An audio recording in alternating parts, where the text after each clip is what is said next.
სასამართლომ დღეს გაამახვილა სხვათაშორის ყურადღება ორგანიზებულობის საკითხში და პირდაპირ კითხა ბრალდების მხარეს თუ რითი დასტურდებოდა ორგანიზებულობა. პირველ ინსტანციაში პროკურორები ამბობდნენ, რომ და მათ შორის გამომძიებლებიც, რომ ორგანიზატორები დადგენილები არ არიან, არც ხელმძღვანელები. ასეთი არგუმენტები ჰქონდა. თუმცა დღეს სავარაუდოდ არ ვიცი ეს რამ განაპირობა, ბრალდების მხარემ შეცვალა პოზიცია და თქვა, რომ ორგანიზატორები იყვნენ გამოყოფილ საქმეში არსებული პირები.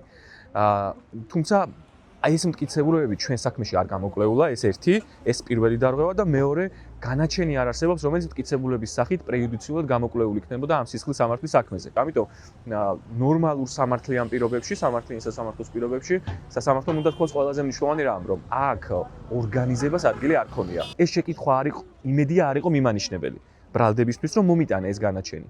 თუ ეს ასე იყო და შემდგომში ბრალდების მხარე მოიტანს განაჩენს, ჯერთი ეს იქნება უკანონობა, იმიტომ რომ უკვე მტკიცებულებათა გამოკვლევის ეტაპი დასრულებულია და მეორე უკვე ცალსახა იქნება მოსამართლის მხრიდან მინიშნება და აღიქმებოდა აღნიშნული დაცვის მხარის საუარესოდ, რაც უკანონოა იმ თავით.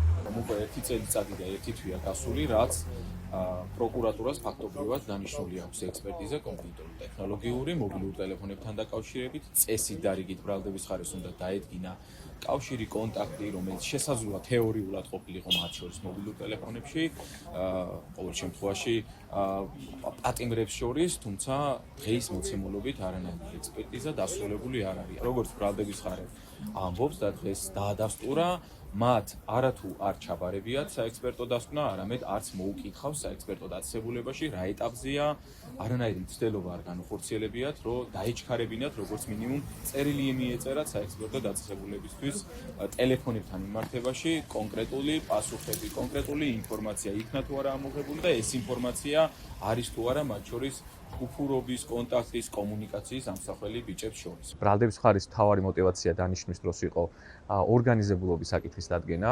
რაც შეეხება უშუალოდ ექსპერტიზას, რატომ არ არის, ამას თავის ახსნა აქვს. იმიტომ არ არის, რომ ბრალდების მხარემ ვერ ნახა დიდი ალბათობით მნიშვნელოვანი მტკიცებულებები და გაანალიზა, რომ ნაცნობობა და ურთიერთობა და მითითებები მობილურ ტელეფონებში, მათ შორის შესაძლოა აღდგენილ ინფორმაციაში არ ინახებოდა, ამიტომ მათ თვის საუარესო იქნებოდა აღნიშნული მტკიცებულება.